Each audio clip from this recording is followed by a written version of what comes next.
All right. Welcome, everybody, to Vancouver Creative Tech. So as people filter in, we'll just kind of give them access, and yeah, they can join. So yeah, this is Vancouver Creative Tech. We are a monthly meetup of creative coders that started in Vancouver, and we still have Vancouver in the name, but we're starting to be more international as we've been running this online for better part of 2 years now, and it still seems to be going. So I'm the co-organizer with my friend Tim and also Omar, and yeah, we like to have these every last Tuesday of every month, and we bring in creative professionals, people working with code, experimental stuff, whatever they want to do, and share with the rest of the community. So I think maybe before we jump into the main presentation tonight, we do have some places where you can follow us if you want to know more about our meetups, see recordings of past meetups on our YouTube channel, keep abreast of things on our Instagram. Whenever, Tim, if you have the social links handy, we can post those in the chat. People can read up about us some more. But yeah, that's basically kind of what we do. And for this particular event, we're very excited to have Jessica Angel joining us. And we're going to learn all about the project known as Voxel Bridge, which we're calling a multi-dimensional art experience, but I'm sure Jessica can describe it much better in her own conceptualization of this project. So we'll start with kind of a presentation. Should be about 20 minutes or so, might go a bit longer. We'll kind of feel it out. And then afterwards, we'll open it up to a discussion. So Tim and myself, we could ask questions. We'll also open it up to folks to bring their own questions about the process of making this project. So without further ado, I'll pass it off to Jessica.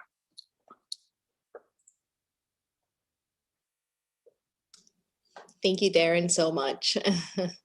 And thanks everybody for coming. It's nice meeting you. Thanks for the invitation. I'm excited to share about what I've been doing in the past 2 years with the Vancouver Biennale. I've been there a few times, and it's been quite a process. So I have a lot of material to share tonight.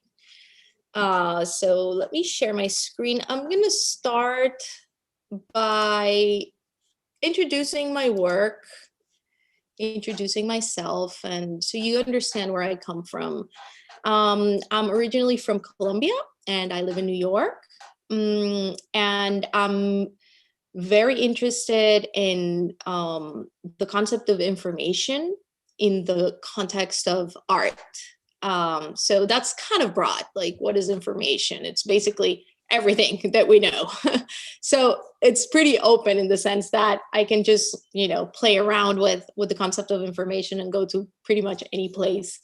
But because information in my time is certainly permeated by the digital era, I feel like I have to address information from that perspective. So when I was early starting my artistic career with this concept of information that actually comes from my interest in philosophy, though, I was reading a lot of Michel Foucault, who talks about information as the core of how we perceive reality. And it's a really interesting study. He does many studies on a set of informational rules from the lawmaking, from the medical, the understanding madness through history. So everything that is societal sort of falls in under that umbrella of information. And then he talks about the three ecologies, and it's these three main sort of bubbles throughout human history where information had a set of rules that these three ecologies have changed dramatically. So a big example is the Middle Ages. The set of informational rules in the Middle Ages was completely different than ours now, that when we look back and see how people lived and perceived the world and believed what was truth and real and absolute, we're like, kind of like, what were they thinking? They were just, it permeated again by the set of informational rules. So that's kind of in my backbone process in my brain. information as the core of how we perceive and believe and see. I'm also really interested in the concept or the idea of structure and information along the concept of structure. So information is a structured set of belief systems that are attached to each other throughout time. So for example, when we read a book, I love Borges, the writer from Argentina. He's beautiful because you read a paragraph and you have to basically go read 5 authors to understand. It's packed. So throughout books, we have a structure that is an informational structure, which is the structure of human knowledge as a whole. And it's beautiful because the concept of virtual in the context of the book and the links between books that kind of go throughout time, Borges, in the 20th century is citing or quoting throughout history and kind of making a structural construction of thoughts from all times. So information is a structural, a cohesive, solid, yet virtual thing. And when we think of virtual, though, we think of computers because that's kind of the way that we use the word. But you know, if I tell you, I tell you a footnote is a link, then you would say, well, yes, it kind of is. So a link per se is not even related only to computers or to the digital era. So I like to make those analogies between physical and virtual, or what is real and what is not non-tangible, putting them together into this sort of parallel, like finding, you know, potential patterns between things that may seem very different. So along those lines, I like to juxtapose things. I like to bring, in this example here, color against black and white, or a gridded background against a curved foreground. And then other concepts that are really interesting to me here, for example, it's Euclidean geometry versus non-Euclidean geometry. How is it that we perceive space after Euclid? It's curved space. We think about Einstein, the theory of relativity. Our conceptions of space right now are very different than what space is or was before. Also, the difference between scales, what is small, what is big, what is large. If you expand into cosmology and see information from a cosmological sense, it's going to be very different than if you go to the level of quantum mechanics, for example. They're almost like they don't even match if you think about it at this moment, because the set of informational rules that we have, it's not solved. So I like to play with those things. And, you know, I feel like art gives me that opportunity to just be free and explore the things that I find very interesting. And I use my pieces as ways of understanding things that I don't understand yet. So every work is kind of a way for me to learn something. I don't expect for people to understand or see right away what I'm trying to get to. I think every person has their own set of informational paradigms that come from their upbringing, the things that they have kind of built for their own. So the way that they will perceive what I present is not going to be the same as me. Their associations are going to be totally different. And I think that's beautiful. And I think the work means many things depending on, you know, the way that people associate it with their own backgrounds. So the idea of taking over spaces and immersion comes from kind of my artistic process. Has been about, I create something, I like that, and then I go, how can I evolve this idea? And the way that I've been doing it is kind of zooming in and, okay, I'm just gonna do a little close up. So I started doing things that had to do with the city, that had to do with people in the city. And I was telling you about the concept of information from the early days of my career. I was using magazines and I was using paper, newspapers. And then as I zoomed in, I started kind of reaching the collage, the material I was using, until I encountered just the text, the code, the one character. And I started doing things with characters that were digital characters. And then I kind of had to dive into almost emptiness, because I was already at the level where there was basically nothing but a huge character. And that's how I kind of dove into, like, okay, the space. I have to go into empty space and the space of information and these text-based compositions that I don't have here because I didn't think I was going to mention that. But anyway, what I'm doing here is bringing things that are seemingly dissimilar, like a black hole and a motherboard. And that led me to research more about how we can think about the universe through the way that we understand information. And I came across some interesting research that is called digital physics. I recommend it. Very, very cool stuff. This is another piece where I was digging about the celestial sphere, and I got a telescope, and I had to kind of figure out how to use it.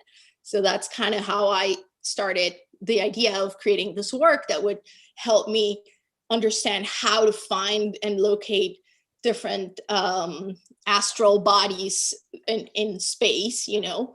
And so what this represents is the true celestial north and the true celestial south of the location of where I was. And then you can stand here and you can see south and north. And what I did was to align the Milky Way galaxy at the time of the opening reception. So it would, you know, ideally be located kind of close to where it was inside the room. So that was pretty fun. And also this convergence between computers and the aid that it brings to us in order to be able to see these things. So obviously I was using software that would allow me to know where the Milky Way galaxy was. It was fairly easy. I just needed the coordinates. Same with the little dots here. These are galaxy clusters. So I'm interested in cosmology, which is the largest known scale of the universe, 13 billion years in the distance. And we can see where these clusters of galaxies are because of the sort of the shade of their light. It's called redshift. So when you see the light that is farther away, it's going to look redder because the expansion of the universe is also expanding the wavelength. So it's changing the color of it. So you can know where they're moving because of that. And I find that super interesting, but we could only know those things because there are very powerful computers that allow for the mega telescopes that look at that redshift, you know, and the computer processing that it requires. So certainly the computer is always there. And I find it very interesting, and I want to highlight it as part of how we perceive what we're doing. So perception is, wait a second. Perception is at the kind of core of what I'm interested in. Perception from, I am a node in the network of humanity, and all of you, where you guys are other nodes in space and time. We were not here before. We will not be here in the future, but we're right now occupying this one space and this place in society where we are. And that's a beautiful thing, I believe. And so when I play with these points of view, I want to sort of allow for people to kind of rotate through this point and be able to have the same experience. Obviously, we won't be able to have it at the same time because it's impossible for us to have our heads in the same spot at the same time. So kind of playing with those ideas, time, space, time continuum, perception. So this idea of playing with space is I find super interesting and fun to do. And yeah, basically I've been just starting to take over spaces. This is the kind of work that has taken off for me primarily. I start everything from drawing, even though computers and the digital era, the informational era in my time is my subject matter. I don't really use them that much. I try to keep my hands and my brain on the traditional kind of processes, drawing, painting, everything, every art piece that you've seen here, I start from sketching. So I have my sketchbook and I just like start sketching things. I read things and then maybe take notes on my sketchbook, and I say, okay, I want to kind of create something around this idea and start sketching. And then what I like, I say, okay, I'm going to go this way and continue developing ideas through sketches. And then I put together a little scale model, depending on, the complexity of the space.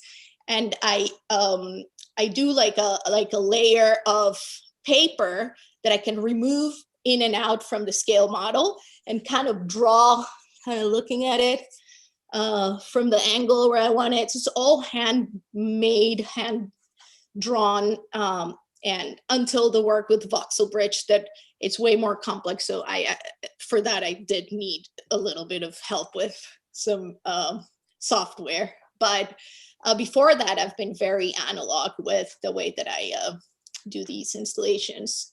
Again, with playing black and white, up and down, just trying to bring these things. Like this is actually a space that was it's a little gallery in Newburgh, New York. And what I wanted to do was kind of highlight the actual architecture of the little room, and then kind of break it into, okay, I can play with the opposites through this kind of virtual transition and switch it from one opposite to the other. And this is one big piece that I created right before I moved on to what I did with the Vancouver Biennale. And one work that brought me to work with blockchain technology. And that's the niche, that's the work that I'm mostly focused on, is the intersection between art and blockchain. I was always very interested in the internet and how the internet creates kind of a matrix of connections that are underground, where space, the physical space, the borders between nations, between locations sort of erases. Pierre Levy talks about this as a territory, which I believe it is. But I didn't really dive into blockchain until now, until 2017 when I started with that subject, which this work led me to that. Another thing is the artworks are labor intensive. They take a long time to be put together because they're hand created, adhesive vinyl, wallpapering. So that leads them to be up for quite some time, 3 months, 6 months, 1 year, 2 years in the example of Voxel Bridge in Vancouver. So because they stay up for some time, I create ways to activate the spaces so they don't, don't linger there for 2 years. But what are you going to do with it for 2 years? Like, everybody saw it in the opening. Done, next, right? And then you have to deal with it for 2 years. So no, let's do something with the space. It's covered all around, but it really is sort of empty. If you had no vision, the place would be completely empty. So how can we generate engagement with the community where these pieces are? So I've been starting to create public programs since early the first pieces by inviting a sound designer to create a sound piece, by generating engagement with a conversation inside, Q&A inside the space, projecting a movie that I believe is along the lines of the research of what that piece is about, open calls for artists to do video mapping projections inside the work and sort of own it and, you know, make the art theirs as well. So because I do these public programs, I started a community in Telegram, which is a messenger app for that is very common in the blockchain community. And I created a channel to identify who was interested in art and blockchain. With this artwork, I met a cryptographer who introduced me to it, and he asked me to put together a piece for him, a commission that it never got realized because the crypto crashed. And then, oh, we used to have money, now we don't have money. So we were not able to do it, but I was able to generate the hype around it. I was able to meet a lot of people through this group that I created that grew exponentially.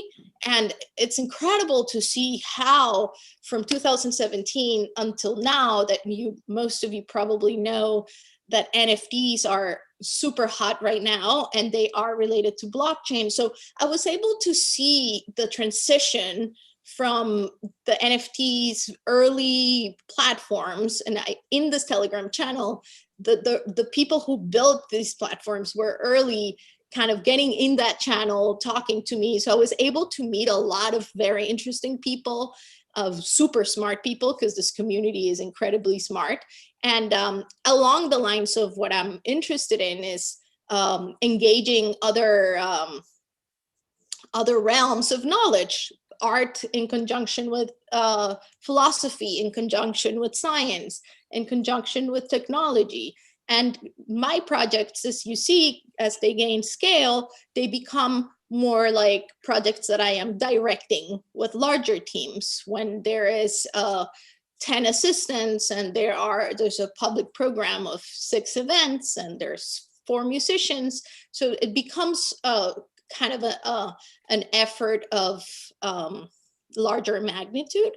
With the title of this talk, that we talk about multidisciplinary, multisensory, multidimensional. I'm super interested in this concept of multidimensionality from what I was saying. The virtual, the real, these are 2 things that are kind of different, separate realms, but they work together, and there's a lot to it, there's a lot of layers. And that's where I think that the multi-discipline, the multi-sensorial plays a role, because we're talking about, for example, Voxel Bridge here. We are working with architecture, engineering, blockchain technology, augmented reality, drawing, scale modeling. So there's all these different layers that bring the artwork to fruition. So you probably are based in Vancouver, most of you watching this. You may know this underpass by the Olympic Village station, the south side of the Cambie Street Bridge. And I did a residency program as part of the Biennale. I was invited to go. Let's look at this location. So this was the second time I was in Vancouver with the Biennale, and just kind of looked at it and said, okay, I want to play with analogies. Douglas Hofstadter, he's a cognitive scientist, and he has kind of an analysis on making comparisons between things that are sort of dissimilar. But he's super interesting because the way he proves it is with math. Okay, so he shows with set theories that you take a set of numbers, I don't know, the numbers that are, odd numbers, and then you compare them to all the numbers that are multiplied by, I don't know, 7. You're like, okay, these are 2 random sets of numbers, or the real numbers versus the odd numbers. And then as you compare them, you're going to start seeing that there are patterns, that every 8 numbers, there's something that happens between them that creates a pattern. And he's proven that all sets of numbers create a pattern, which I find mind-blowing and beautiful. And it kind of speaks to me to what I believe is that everything is connected, right? So when I saw the bridge, I said, I want to make a bridge. I want to play with the idea of bridging first the people, of course, of this location, the community, with the research that I'm doing, with blockchain technology, which I'm fairly knowledgeable at by this point. I want to bridge them to technology, art and technology. I want to bridge, kind of compare the structural sort of integrity of the bridge to the structural integrity of systems that are cryptography, which is very solid, of course. So again, as I shared with you, this is the way that I start. After my sketches, going through rough sketches, okay, this is kind of the way that I'm gonna go.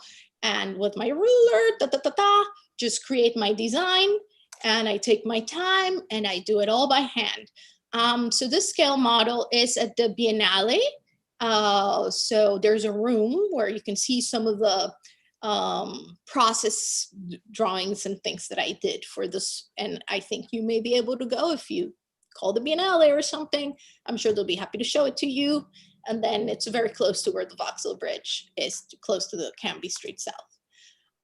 So these are the processes. And again, what I wanted to play here was a little bit with bringing what I had done already with perception, kind of bring the easy to understand concept of blocks, how they are connected.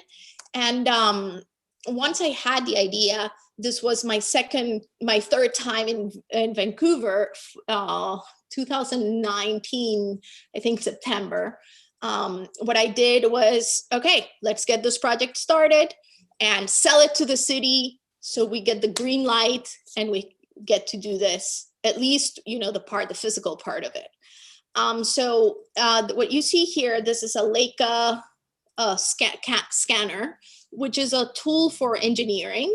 So again, the layers, the tools that we're using are multidisciplinary here. So this is what is used for surveying bridges, buildings, structural engineering kind of tools. So I hired a company that does that for construction. And what they do with this laser camera is a scan of points, and it's a laser kind of 360 camera that measures the points between the camera and every location, and it takes a little bit of a picture of each point. So you create a cloud map, a 3-dimensional cloud map of the space, and that gives you the exact size and the perfect dimensions of the bridge. That's how I was able to generate printing files that were matching point to point, and make them fit beautifully. So that's my secret. Now, using that, I worked with an architect and an engineer, and they helped me bring this one design that it was handmade.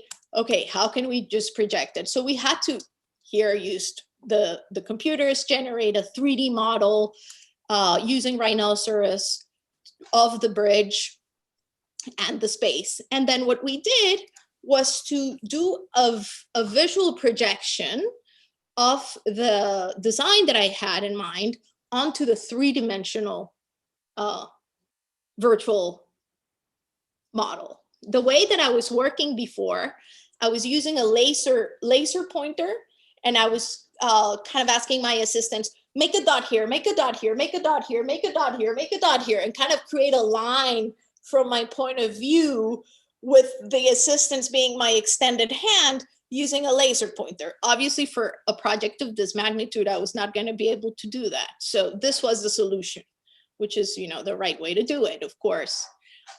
So this was a projection over the 3D model using the exact measurements that we got from the cloud map.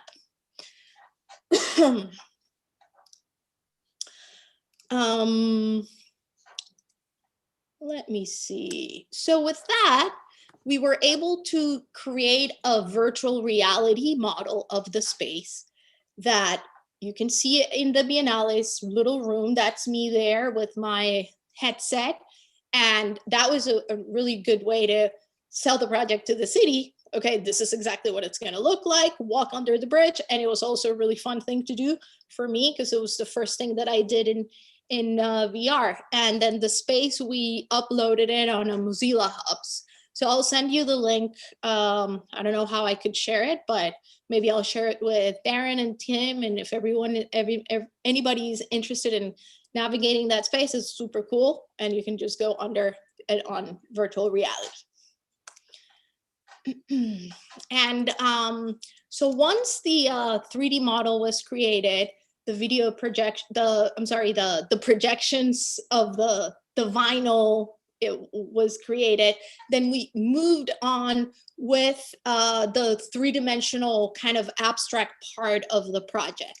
So with this piece, which I never did before, the first time I do this, is okay, how can we bring virtual AR components into the design on the walls? So I partnered with Spheroid Universe, which is a group of developers that are also in the blockchain space. That's how I met them, of augmented reality spaces. And they have parcels, and they have a whole project that has to do with ownership of digital assets in kind of in the world where you can display augmented reality. They are a super incredible team. I feel so grateful that they partnered with me and with the Vancouver Biennale in this project. So what we did was I generated these 3D objects that were an extension of the physical piece. And the challenge, this was extremely challenging for them, as they say, which I believe is like, okay, we're gonna create a 3D object, but I need the object to be exactly on top of the image that is on the floor and right aligned to the right side. So unfortunately, they are in Russia, so this time didn't work for them, so I couldn't get none of them to talk about it.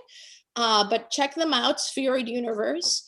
The work that they did was impeccable, incredible, of aligning the augmented reality to the physical space, to the physical design that I created. So I have some examples that I can show you of the testing, but I think just that alignment is one major advancement of AR technology, because you see it here and there, it can go anywhere, but how do you make an object actually be aligned to something physical and not move and be stable? So what they did was pretty remarkable. Oops.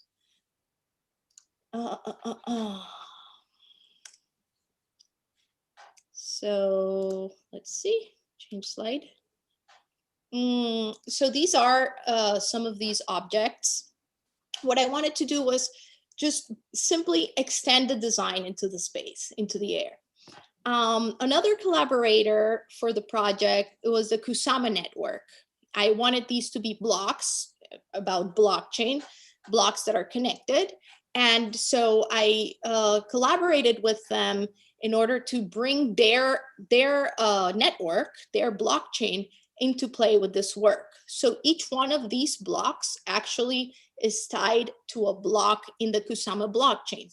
That means that the augmented reality component of the piece is not only the object that you can see, it's also interactive. You can touch it, you can get display information from it and activate an animation with your finger through your phone. When you touch it, you're gonna see that it leads to a block number. That block number is a block in the Kusama network, and it's going to display the information of that block. which I think it's really cool, and it kind of brings it all together with my idea. Why am I doing blocks here?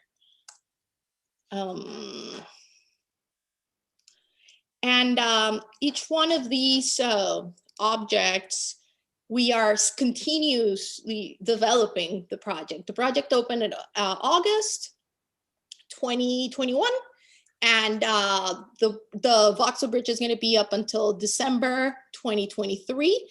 But as I said, activations, this is not just a piece that stands for 2 years and you went to the opening and now you're done. No, keep your eyes open, because there's more coming and there's more activations that we're doing. And one of them is with Spheroid Universe. We're going to turn these objects into NFTs that are interactive NFTs. I'll tell you a little bit more about that. So here is, the process of how you install all of these sheets of vinyl. And then you see the design has these markers. Each marker is kind of a QR code that activates the augmented reality. And then it aligns, it helps with the alignment of all the AR design with the physical visuals that are on the walls and the ceiling and the floor. And then with each marker, you have a better view of the different objects in each one of the spaces. So this is one of the thousands of videos that are tests. So you test the marker, and you see all these lines. This is the technology that they use. I thought this was going to turn out, I'm sorry. Okay, you get a feel of it. With the design, you get to view. Hold on a second. I'm going to turn the audio off. You get to see how the alignment works. So the system that they created uses the design itself, the lines on the ceiling, to place the objects. I'm really sorry this is not formatted as I thought it would show. My apologies.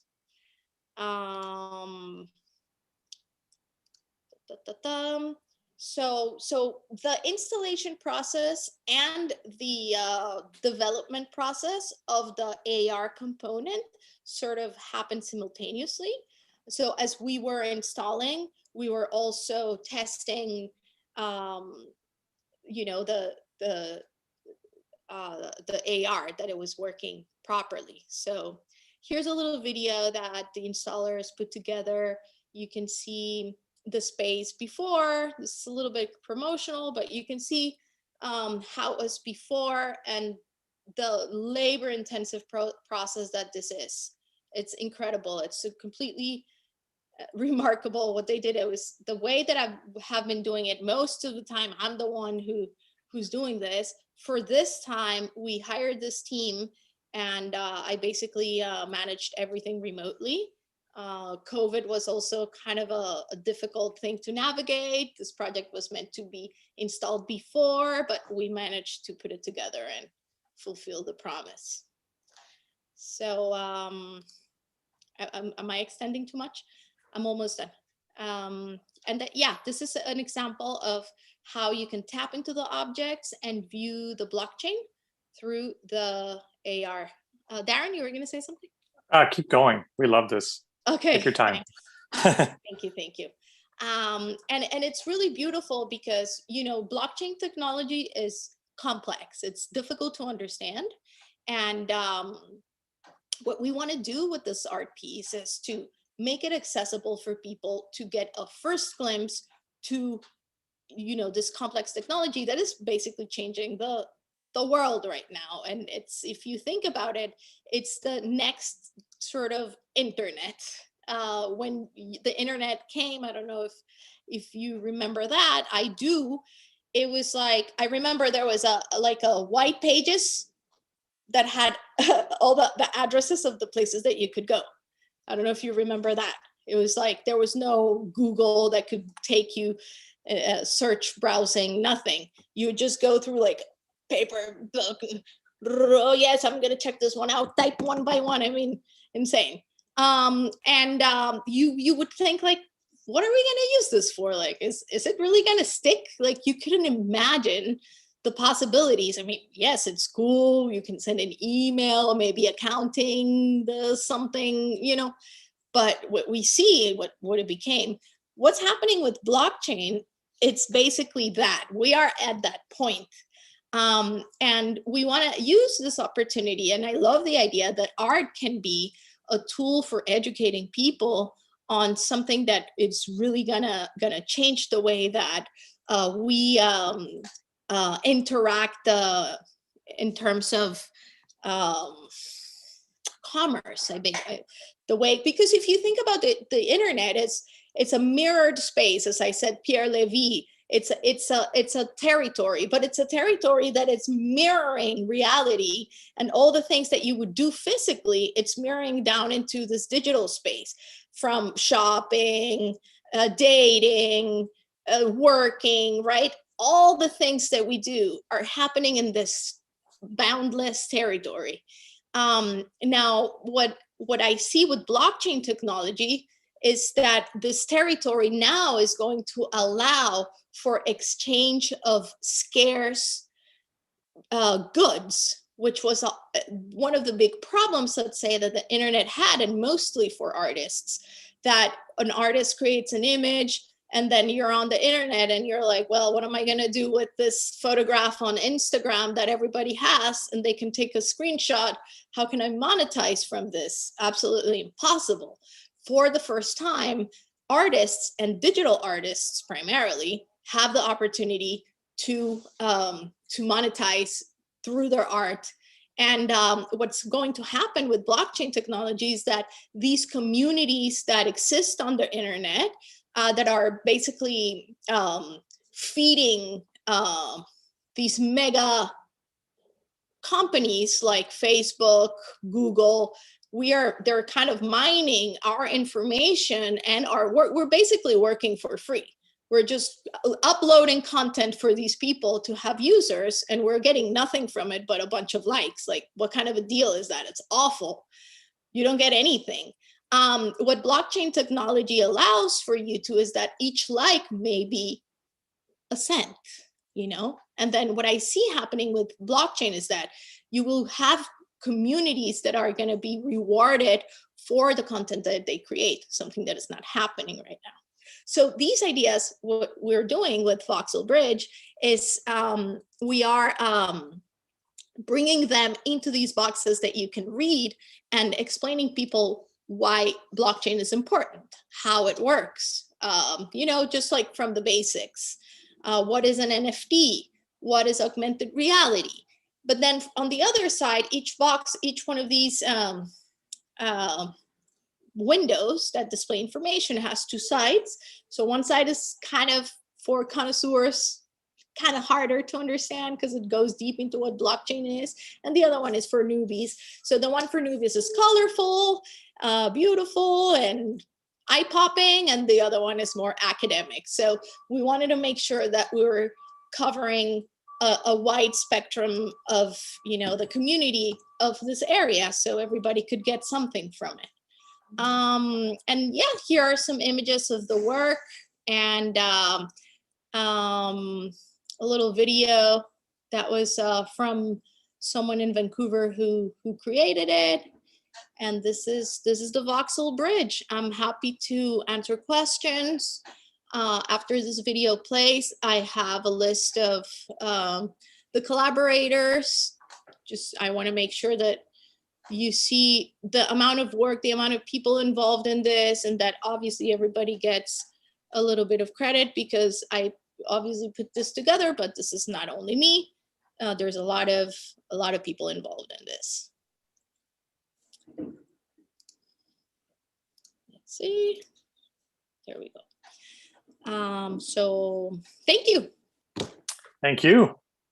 It's a great presentation and very exciting project. Thank you.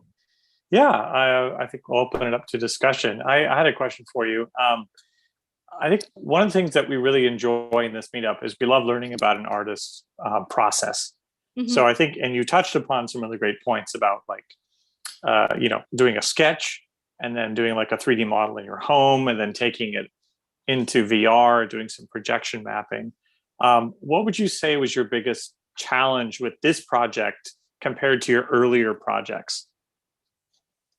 Yeah, the biggest challenge was to generate the visual effects that I was looking for. So if you see, for example, this piece, yeah, I can create visually manually this extension of the space. For example, here, by that technique that I'm telling you, that I stand where I took the photograph and I just project a laser pointer and like point, point, point, point, point, point, and then get the points together, and then that way I can do it. But since I don't have a training in, you know, modeling in 3D, that's, you know, this is, I did every circle here, point, point, point. Can you believe that? It's ridiculous. Each one, point, point, point.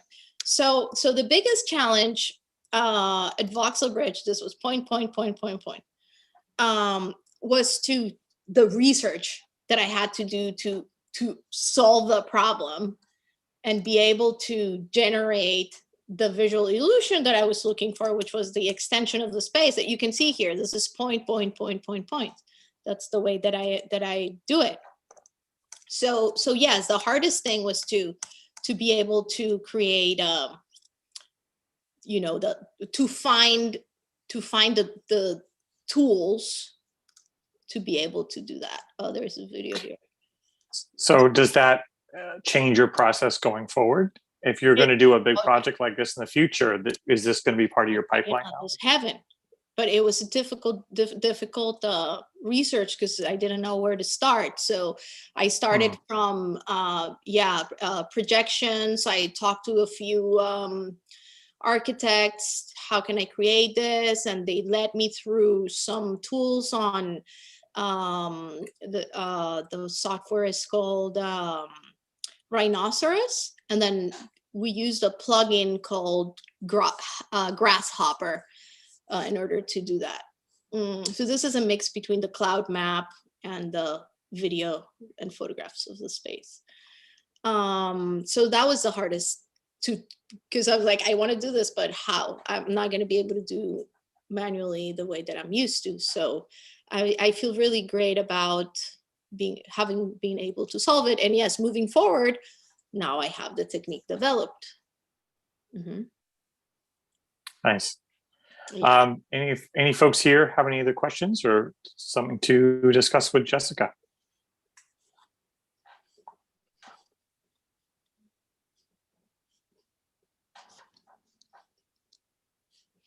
I can tell you a little more about, if nobody's asking questions, the NFTs that we're creating.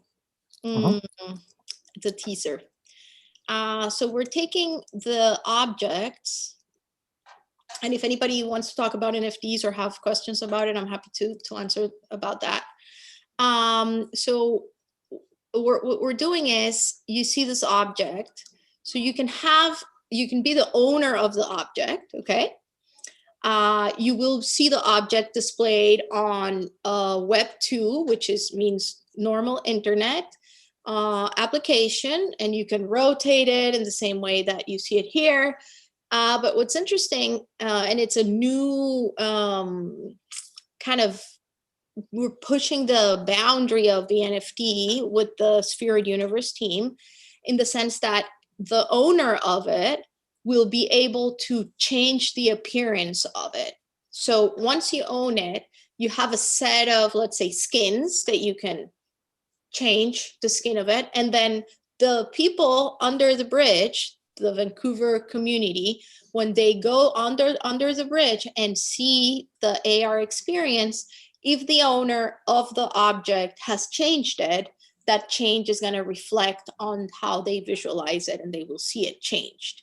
So that's exciting in terms of, you know, creating, let's say, a market of these digital assets and generating some engagement from the collector and including the collector into sort of the work.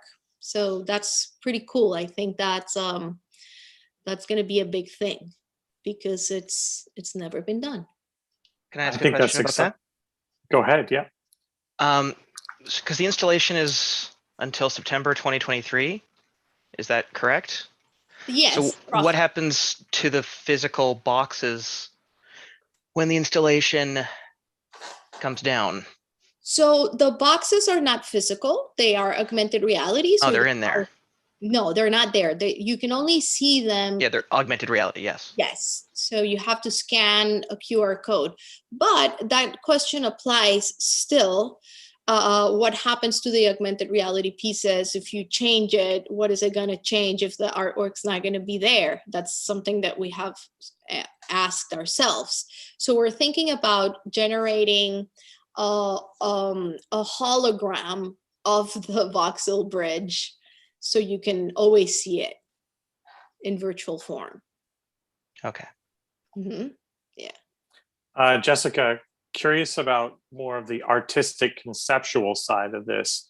Mm-hmm. Did you consider what type of audience would be interested in seeing this? Because it seems like you're introducing a lot of new concepts, Mm-hmm. but you're also communicating them in a way that's visual, and it might better express the ideas behind something that's very kind of cryptic, like the blockchain. Correct. So what kind of exploration did you do in terms of the philosophy of how do you visualize a blockchain to a layman or like a novice, passerby? Yeah, thank you for asking that. So to answer the first question, yes, I and the Vancouver Biennale, in collaboration with them, we all thought about, let me stop sharing this. We were thinking about our audience very, very, committedly to that, because definitely the work is for the people, and we wanted to make sure that it applied for a wider range of, folks. So that's the reason why we decided to go with having each window be double-sided, to have one side that explains blockchain from a little bit of more of a technical perspective, because I know that Vancouver has a really strong blockchain community. There are a lot of projects that are important in the blockchain space that are actually based in Vancouver, and you guys have a lot of hackers and people who are actively contributing to the space. But at the same time, the Vancouver Biennale is in connection with a lot of organizations like Emily Carr University or UBA, University of British Columbia, UBC. And we wanted to just make sure that that was also there. They have another program that is called Big Ideas that brings high school students and younger people from schools into understanding art. So definitely that was a main thing in the generation of the augmented reality part. And so when you ask, how do I say how I visualize a blockchain, I basically visualize it as this network of different nodes that are distributed, and they're all connected, and that's kind of one of the layers, and then which is basically the physical layer, because it's computers that are connected. But then the conceptual layer of how the blocks are created it's a very simple thing, as how the design shows, one box behind the other, connected to the other. It's really basic, because what happens with blockchain is that you create one block, and then that block gets kind of compressed into, to explain it, like a zip file. You add a zip file inside the other zip file, and then you zip that file and add it in another folder and zip that file, and then that file in another folder and zip that file. So that's why it's called blockchain. That's how they are connected. Each block is zipped, but it's not called zip, it's called a hash number. So every hash number goes inside the new group of transactions, and then it gets hashed, and so on. And that's what makes it untamperable. That's what makes it that I cannot change anything in the ledger or the list of input data, because it's already integrated with the next and the next and the next. So it's impossible to to change one block because it's kind of like already inside all the blocks that are ahead and before. So I don't know if that helps. A zip file inside a zip file inside a zip file. No, it does. And I like the way you explained it. Again, to someone who's just learning about blockchain for the first time, they see your installation, it's going to be visually appealing. It's going to be simple and geometric, but it's going to pull them into this complexity of what's going on, because there's two layers, right? There's the physical, and then there's this sort of living virtual clone of what you're physically seeing that's actually creating this continuous blockchain. Yes, exactly. And then in this area, oh, you're not seeing it anymore. Let me share it again. Here. In this area of the work, one of these blocks pops a new block. So when you're seeing it through the AR, you see the new blocks being created in the Kusama blockchain live. So every time a block gets created, you see it pop up here. So, yeah. We have a question from Omar saying, I want to hear more about the future of interactive NFTs. Where do you see interactive NFTs going the next, let's say, year or two? Oh my God, this is going to happen so fast.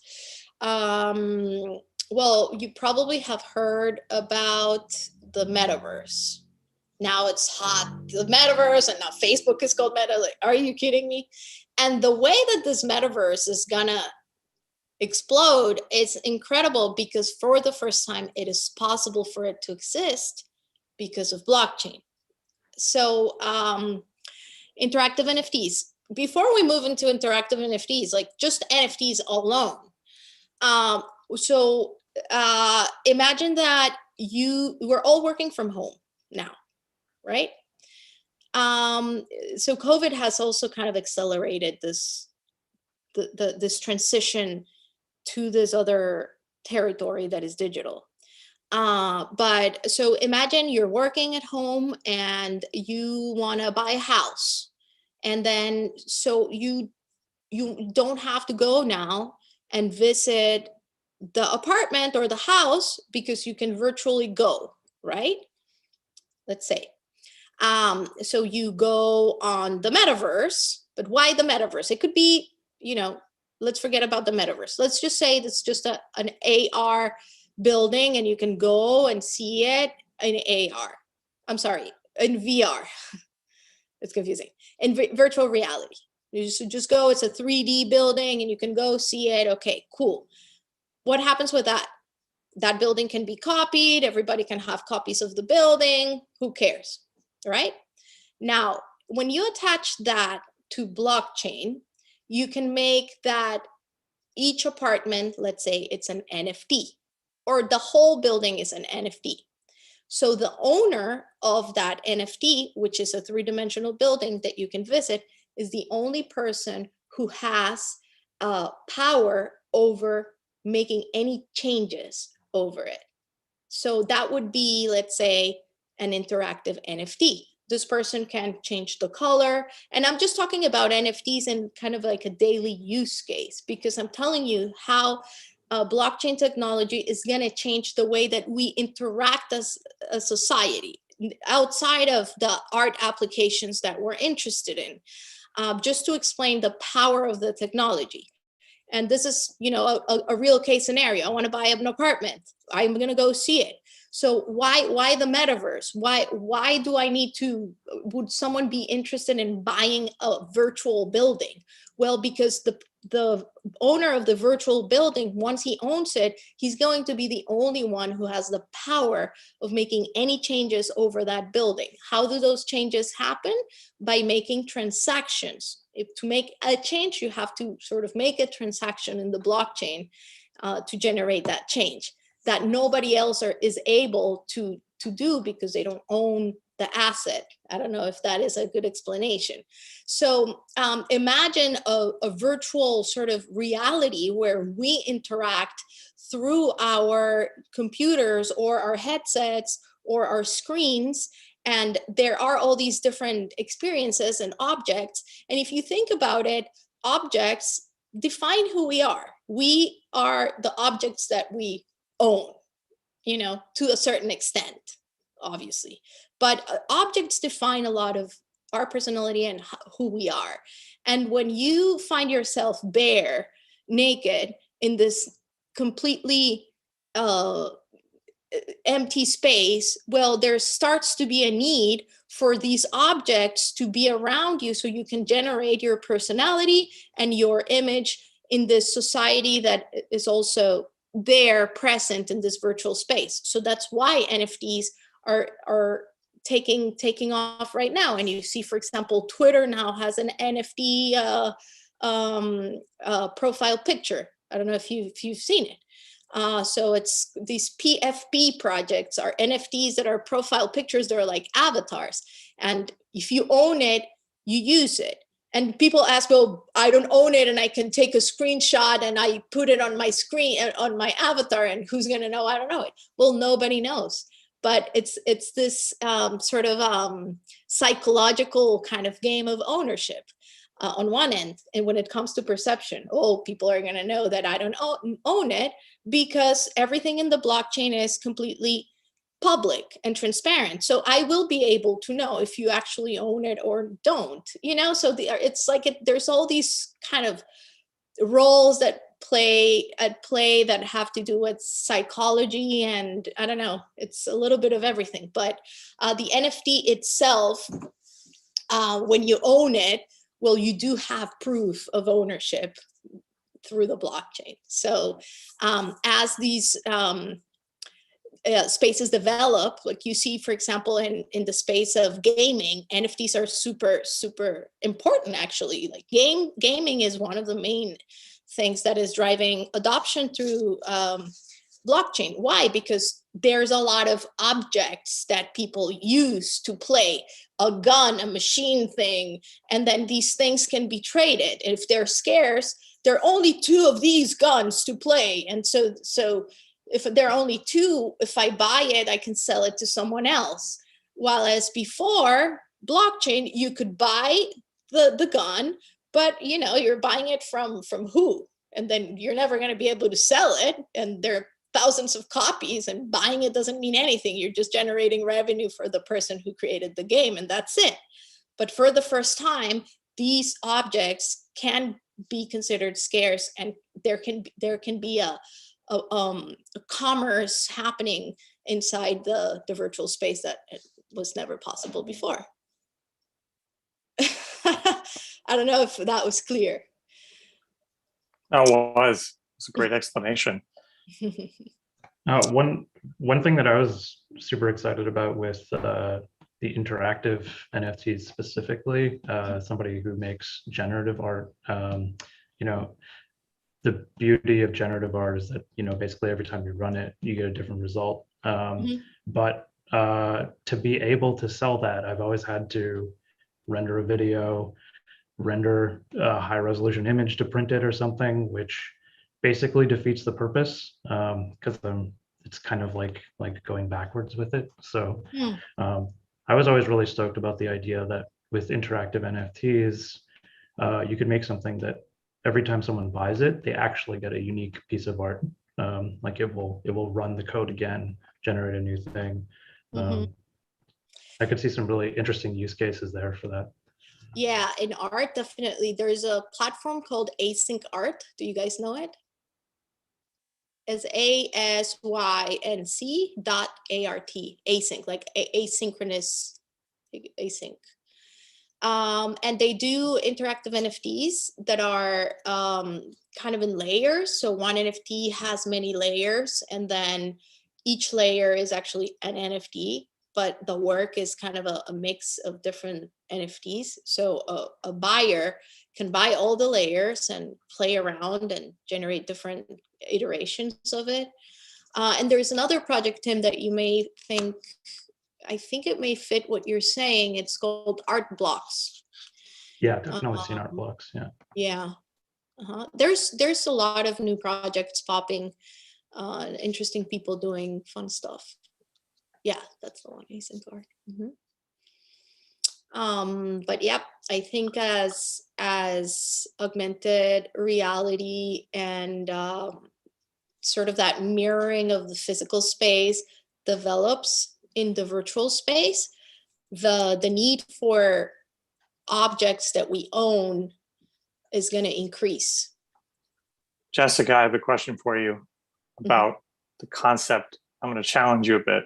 The concept of permanence, the concept of longevity in the virtual space. What are your thoughts around owning something that is supported by digital infrastructure?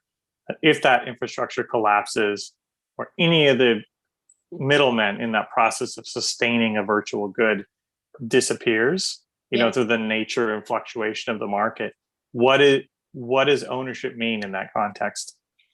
That's a great question. And it's one of the flaws that NFTs actually have, is that blockchains can only hold so much information. They're not made to be storage spaces. They don't store because they're very inefficient because they're decentralized. And so when you do something, it has to be replicated in all the nodes, which are thousands of computers. So that's why there are, concerns with the use of the electricity, because it needs to be replicated. It's very clunky on one end and very inefficient, because also the amount of information that can be verified with each transaction is very small, because there are limits, and the limits are very, very small. So, for example, NFTs that are images, these NFTs that are selling for millions of dollars, Beeple, for example, the actual image of Beeple resides on a third-party service that is called IPFS. And IPFS is not decentralized. So they're really not truly decentralized. The token is, which holds the metadata, is decentralized, but the image itself is not stored in the token. Token has the data of the image and the hash number of the image, but not the image itself. The image resides in IPFS. And so IPFS could erase it. And then what happens? That's a great question. And it's one of the main things. There is one project led by someone who I know, Jason Bailey. It's called NFT Club. And what they're doing is they're creating a platform for people to bring their images from IPFS and be able to own it in a decentralized way. But yeah, the concept of permanence, the universe is gonna end, so I don't care, The concept of permanence is not something that I care too much about. My installations stay up and then they disappear. But I still have a very strong affiliation with the physical world, because as much as I can control permanence around me, well, the physical is giving me the most reassurance and most hands-on, whatever it is that I perceive or own. And that is one of the reasons why I stick to the physical. That's why the Voxel bridge has physical walls that you can see physically, and the floors, and they're not entirely augmented reality. They are not entirely virtual reality, because for me, that kind of keeping one foot on the actual ground is important. And that's the reason why I continue doing my work in physical and not only virtual. I don't know if that answers your question. Yes, it does. And it's something I don't think there's an easy answer to. I know that I think Tim has minted a few of his projects with Foundation, I believe. Mm-hmm. Or no, one of them that you minted where you actually did put the asset on the blockchain. Well, it's on IPFS, same as yours. IPFS. Yeah. Right. Okay. Yeah. Yeah. So yeah, there are projects. Go ahead. We do have a question from Murray asking about tips for novices. Any tips? novices, so people who are just getting into the space. I'm guessing. Yep. Tips of what sort? How to get in? Murray, you feel can free to unmute if you'd unmute. like. Yeah. So tips for novices. I think if they want to get in, I think it's important to understand a little bit of what's going on. So some research, okay, for considering enter the NFT space, a little bit of research needs to be done in terms of what's happening with the NFT. Because there are borderlines between intellectual property, like what licensing is each platform minting your art under. If when you sell the art, are you selling the rights to the art or not? That's something I think the artists need to be a little bit careful about, because, once you are selling a digital art piece, there is a contract that is called the smart contract, which is, the protocol in which it's sold. And so obviously we artists don't want to go into those details, and we're like, I just want to sell the NFT and that's it. And it gets hot and I got some money, I got some crypto. And I think that's beautiful. It's great. And I think newcomers are welcome to the space. There's a huge community in the NFT space. Everyone is incredible. I love that space. I super recommend it. If you like people, if you like communities, actually coming from a more traditional art community, which is more dry and there's competition and a little bit of egos, you don't see that much here in the NFT space. So super cool, super welcome. Try it out. First thing I would say, go to Twitter. That's where it's happening. It's called Crypto Twitter, and lots of things. You just hashtag NFT and people are going to start following you and start following people. It's really busting like crazy. It's super active. So you need Twitter. Second, you need a wallet. So I would say before you get the wallet, research the different platforms. So I recommend superrare.co. I recommend Known Origin is another platform for NFTs.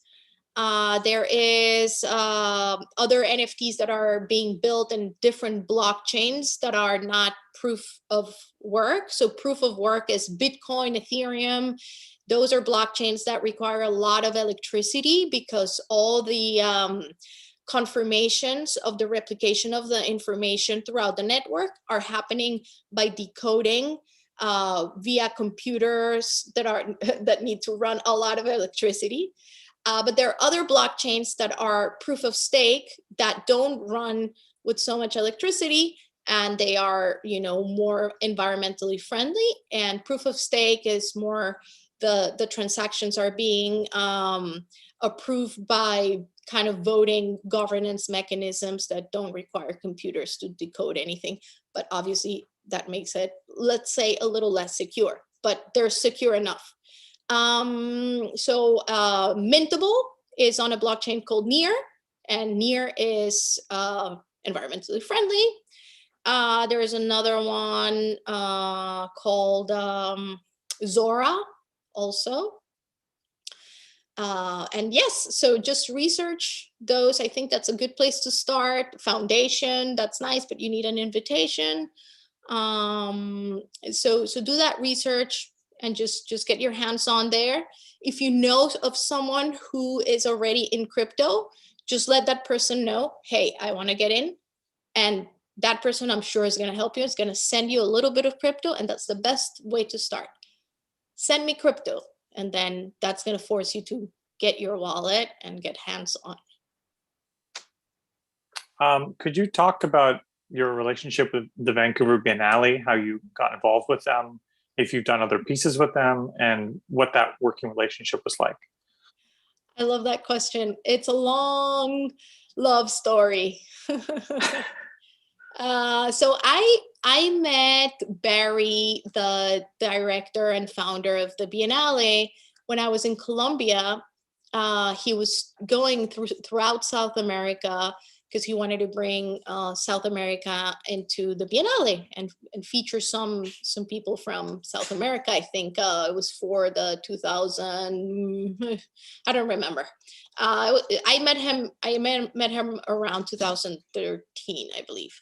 And then it was interesting because I met him because I'm an artist, and somebody introduced me to him and said, oh, I know this artist in Colombia who can help you. She's an artist and she can help you meet other artists. So it was great because when he and Murray were there, I was able to connect them with my network, go through galleries, connect them with the collectors that I knew, and connect them with all the artists that I knew and visit studio visits. So we started this relationship as kind of not just the artist and the Biennale, but the artist also as, as an ally of the Biennale and a friend of the Biennale and, someone who can facilitate things.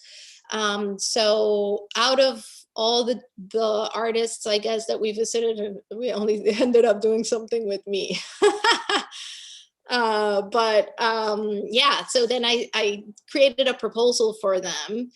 And that was a very ambitious proposal because I like to be ambitious, and they were like, no, that's too ambitious, too crazy though. Don't go so crazy. And then again, I'm like, I have this other proposal that's ambitious too. And then I said, I have this other proposal. So this is actually the third proposal I have for the Biennale, which is actually even the most ambitious. But this time it was probably more feasible because I was already backed up by the blockchain community. And so part of the work that I did, besides creating the artwork, was to help with fundraising and creating the piece and getting the funds for it. Part of it, but that was an encouragement perhaps for the Biennale to be like, okay, let's do it. You are helping on that end too, so we're going to help you.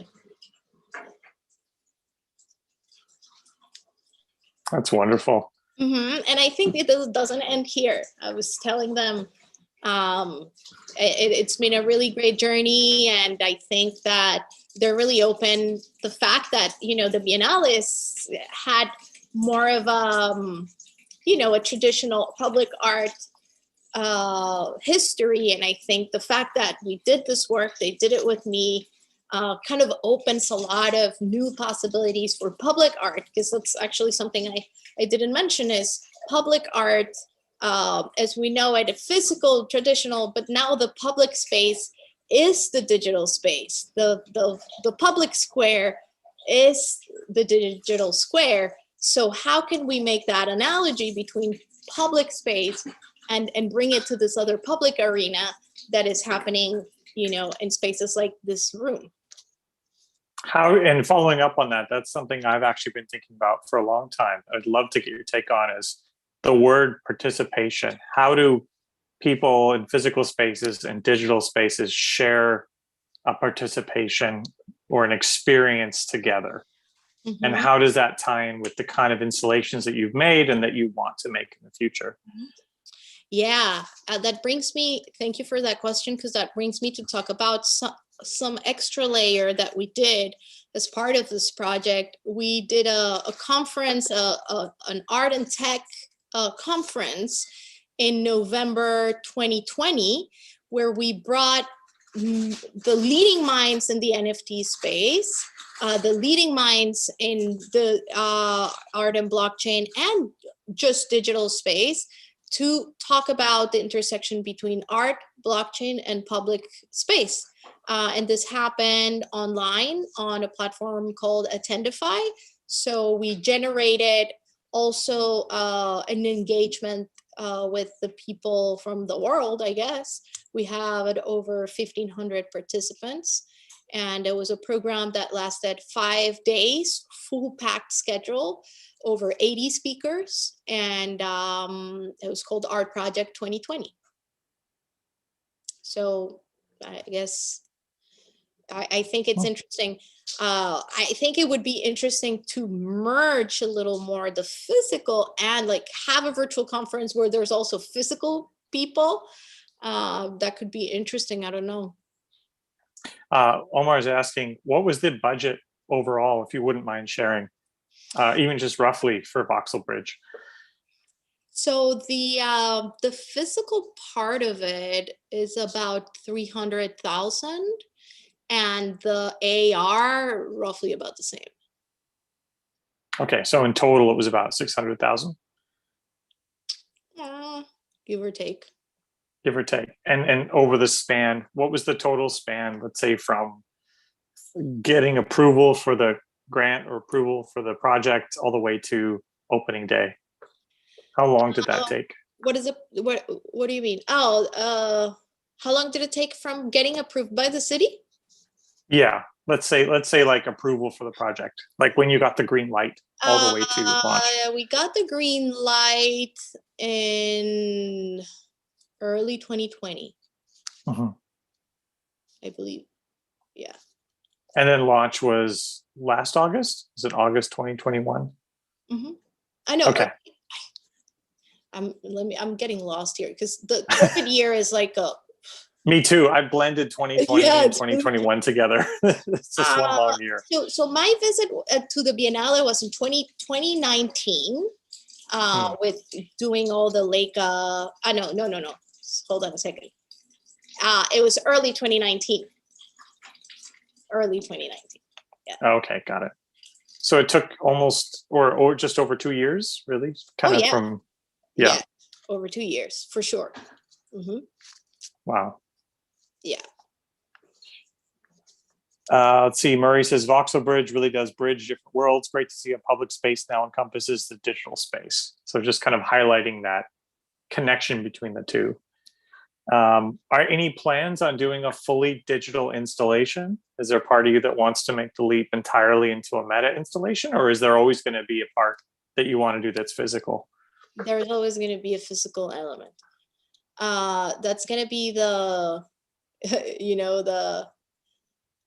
it makes me think of what's this movie Inception. That they needed to have a little object in order to be able to go back out. Yes, I think I always need a physical object, that so I don't get lost in that space that is very infinite, and I don't know. As I said, I need a foot on the earth. I can go down deep, but I need to keep a foot up. I think all digital artists have that crisis as well. We all feel that split between those two different realms. Yeah, definitely. Yeah.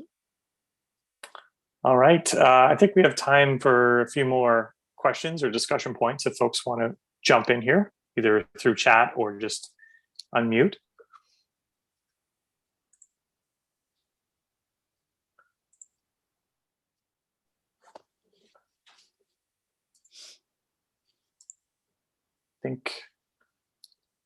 Oh, Omar wants to know how much to hire you. What are your rates, Jessica? Send me an email. We can discuss that. Okay, this guy sounds serious. Okay, well, I think if we're actually coming up on time, this is pretty good. Thank you. Thank you so much for your presentation and for your time. We really appreciate it. We know that it's late in New York or the East Coast, so thank you for staying up for this. You're always welcome to come back. I loved it. I had a really good time.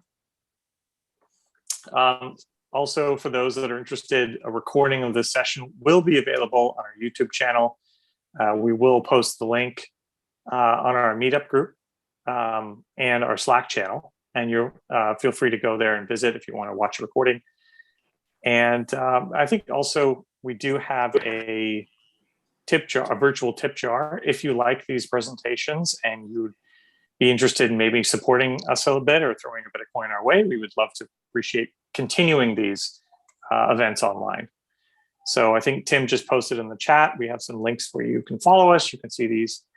And yeah, I think that's a wrap. So thank you so much, Jessica. Thank you everyone for attending.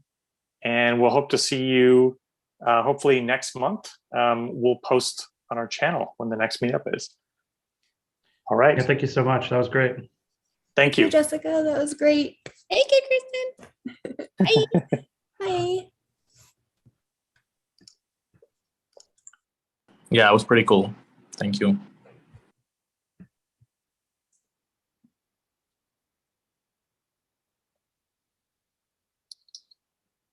I'll post in the meetup also links where people can follow Jessica as well.